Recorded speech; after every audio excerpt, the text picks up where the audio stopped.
Hello. Merci beaucoup, Julie. Je suis vraiment contente d'être ici ensemble ce matin. And I'm just so grateful to be gathering here with everybody in such a meaningful place with such meaningful history. And, you know, when we look out at the Rockies, I think we can appreciate how it's inspired people for so many generations.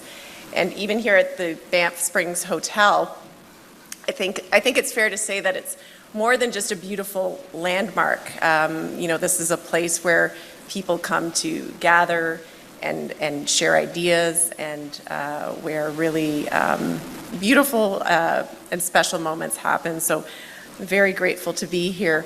And while the hotel has welcomed guests for almost 140 years, obviously the story of the land dates back much before then. And I know we heard through the land acknowledgement this morning, but I would like to just recognize that we are on the traditional territory of Treaty 7 First Nations, including the Stoney and Siksika First Nations. I'd like to thank them and to pay respect to their elders. So thank you for inviting me to speak today. I'm very happy to be here. I'm thrilled to be joined by wonderful colleagues. I can see some of them in the room. Our Vice Chair of Broadcasting, Natalie Théberge, is sitting there in front of me. We have regional commissioners who are here, Claire Anderson. Hi, Claire. Ellen Desmond, who's also here somewhere, and Nirmala Naidu. Hi, Nirmala. And also our head of broadcasting, Scott Shoreliff. So really thrilled that I'm here with you today. When I looked at the agenda for the week, I really was struck by the remarkable breadth of conversations that are taking place throughout the week. And even though the topics vary widely, I would say that there is a common theme throughout, and that's really adaptation. And it's adaptation that I would like to focus on this morning. As you know, the CRTC is an independent quasi-judicial tribunal that regulates the communication sector in the public interest. We hold public consultations on telecommunications and broadcasting matters, and we make our decisions based on the public record. Many of you will have seen the government's announcement a couple of weeks ago about their intention to issue new policy directions to adjust the implementation of the Online Streaming Act. Until those policy directions are released, it's hard to know precisely how that might affect our work. But for now, I would offer two observations. First, the CRTC's work continues. We are focused on supporting a modern and sustainable broadcasting system for Canada. And second, adaptation has always been part of our regulatory landscape. If we look back at the history of broadcasting policy in Canada, we can see that the purpose has remained consistent. The Broadcasting Act is about ensuring that Canadian stories have a place in the broadcasting system, because it matters that Canadians see themselves, see their communities, see their experiences reflected on screen. What has changed over time is not the purpose, but the means of achieving it. So in other words, the why is constant and the how continues to evolve. As technologies have advanced, business models have shifted, and audience habits have changed, our laws and regulatory frameworks have evolved as well. The role of the CRTC is to implement legislation enacted by Parliament and apply it in a changing environment while continuing to advance the long-standing objectives of Canadian broadcasting policy. Now, I'll spare you a comprehensive history of the Broadcasting Act. The Vice Chair said that might test our schedule and mostly your patience, but I would like to spend a few moments reflecting on the purpose that continues to underpin Canada's broadcasting system today.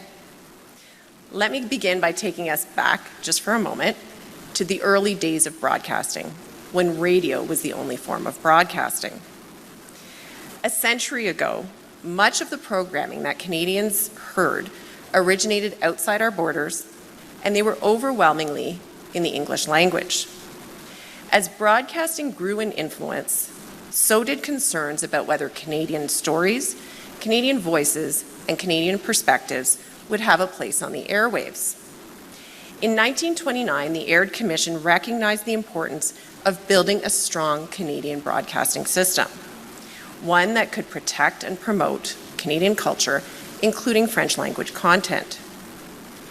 Its recommendations led to the Canadian Radio Broadcasting Act of 1932, which is a landmark piece of legislation that laid the foundation for what would eventually become the Broadcasting Act. Around 20 years later, the Massey Commission reaffirmed that vision. It observed that in a country as geographically vast as Canada, and I quote, "Broadcasting will undoubtedly become a great force in fostering a national spirit and interpreting national citizenship." Then came television, which transformed the broadcasting landscape once again. For the first time, news, entertainment, and storytelling entered Canadians' homes not only through sound, but through images. Yet many of the same concerns remained. Much of the programming that Canadians watched was produced elsewhere and did not reflect Canadian voices, stories, and experiences. As foreign programming became more prominent, questions about how to support Canadian content became more pressing. Parliament responded by adapting the legislative framework. In 1968, the Broadcasting Act was revised and a formal broadcasting policy for Canada was established. For the first time, the Act explicitly set out the objective that Canada's broadcasting system should safeguard, enrich, and strengthen Canada's cultural, social, political, and economic fabric.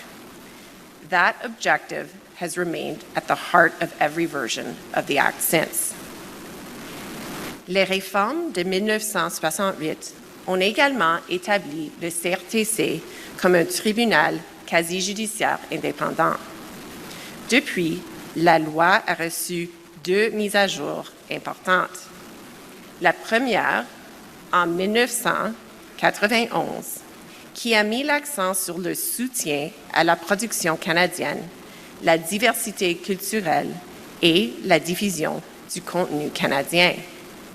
La deuxième mise à jour, en 2023, a répondu à l'ère numérique. C'est à ce moment que le Parlement nous a donné le mandat de moderniser le cadre de radiodiffusion du Canada. Cela signifie la mise en œuvre de la loi sur la diffusion continue en ligne et les instructions qui l'accompagnent. La loi et les instructions exigent que les entreprises de diffusion en ligne contribuent de façon équitable au contenu canadien et autochtone. La portée de ce mandat est importante. So the 1968 reforms also established the CRTC as an independent quasi-judicial tribunal. Since then, the Act has undergone two major updates. First in 1991, with stronger emphasis on supporting Canadian production, reflecting diversity of Canadian society, and helping Canadian content reach larger audiences. The second was in 2023, in response to the profound changes brought about by the digital age. That is when Parliament gave us the mandate to modernize Canada's broadcasting framework. That means implementing the Online Streaming Act and accompanying policy direction, which required the CRTC to ensure that online undertakings contribute in an equitable manner to Canadian and Indigenous content. The scale of that mandate is significant. To put it in perspective, when the CRTC was established in 1968, we had 13 policy objectives to consider. Today, we have 73, almost 6 times as many. And that's before accounting for the 52 directives contained in the 2023 policy direction. Of course, Canada is not alone in facing these challenges. Around the world, regulators are grappling with the same question. How do we adapt frameworks to a broadcasting environment that is being reshaped by new technologies, new business models, and changing audience habits? So how are we approaching that task? As a quasi-judicial tribunal, we start by listening. We consult broadly, we gather evidence, and we hear directly from Canadians and those who work across the broadcasting system. and the level of engagement has been extraordinary. Through our consultations, including 4 public hearings, we have heard from over 1,700 interveners representing a wide range of views. We've heard from broadcasters, artists, producers, public interest organizations, accessibility groups, equity-deserving communities, Indigenous peoples, and individual Canadians. Those perspectives are invaluable, and they have helped us shape the decisions we are making. As we have implemented the Modernized Act, we've remained focused on 3 broad outcomes. First, supporting high-quality Canadian content. Second, fostering a more equitable and sustainable broadcasting system. And finally, providing greater clarity for all participants. Let me start with Canadian content. The goal there is straightforward. We want to ensure that Canadian stories continue to be created, shared, and discovered, no matter what platform Canadians are using. To help achieve that goal, we updated the definition of audiovisual Canadian content for the first time in over 40 years. For many of you in this room, that definition is more than just a technical requirement. It helps determine whether TV programming and film are recognized as Canadian content and eligible for support in the system. Historically, the determination was based largely on whether Canadians occupy key creative roles, like director or screenwriter. The idea is simple. Canadian stories are strongest when they're shaped by Canadian perspectives. But the industry has evolved, and so have the ways that stories are brought to life. The updated definition recognizes a broader range of creative roles that contribute to productions, the Canadian identity, including positions like showrunner and makeup artist. We've also introduced optional bonus points for productions based on Canadian books or featuring Canadian or Indigenous characters. Taken together, these changes create more opportunities for Canadian talent, perspectives, and stories to be recognized and supported. We also address the growing role of artificial intelligence. There's no question that AI has the potential to be a valuable tool in the creative process. But we also made it clear that key creative positions that define Canadian content should continue to be filled by people. Another important change relates to intellectual property. We recognize that ownership matters. When Canadians retain a stake in the IP they create, they are better positioned to maintain creative control, develop new opportunities, and build lasting partnerships. For that reason, Canadian ownership of IP is now one of the factors to consider when determining whether content qualifies as Canadian. Le deuxième résultat attendu, c'est la durabilité. Un système de radiodiffusion fort doit être en mesure de s'adapter et de continuer de bien fonctionner, même quand les choses changent. Il doit soutenir les créateurs aujourd'hui et doit être prêt pour les défis de demain. C'est pourquoi nous avons établi un nouveau cadre pour les investissements dans le contenu canadien et autochtone. Le cadre est souple et prêt pour l'avenir. Il encourage la collaboration dans le secteur canadien de la création. Notre objectif, c'est de s'assurer que le système soutient la création et la promotion des histoires canadiennes pour les années à venir. Et finalement, le troisième résultat, c'est la clarté. Dans un environnement qui change vite, la clarté est importante. Les créateurs, les radiodiffuseurs, le public ont besoin d'un cadre transparent, prévisible et facile à comprendre. La clarté donne aux organisations la confiance à planifier, à investir et à innover. Notre travail sur la découvrabilité est un bon exemple. Juste créer du bon contenu canadien ne suffit pas. Il faut aussi que les Canadiens puissent le trouver. C'est pourquoi nous avons mis en place un cadre pour rendre le contenu canadien plus visible et plus accessible sur toutes les plateformes. Le cadre est guidé par des principes et des attentes claires et il reconnaît l'importance unique du contenu créé en anglais, français et les langues autochtones. So the second outcome is sustainability, because we know that a strong broadcasting system must be able to adapt and thrive in the face of change. It needs to support creators today while remaining resilient to meet the challenges of tomorrow. And the third outcome is clarity, because we know that in a rapidly changing environment, clarity matters. Creators, broadcasters, and audiences benefit from a framework that's transparent, predictable, and easy to navigate.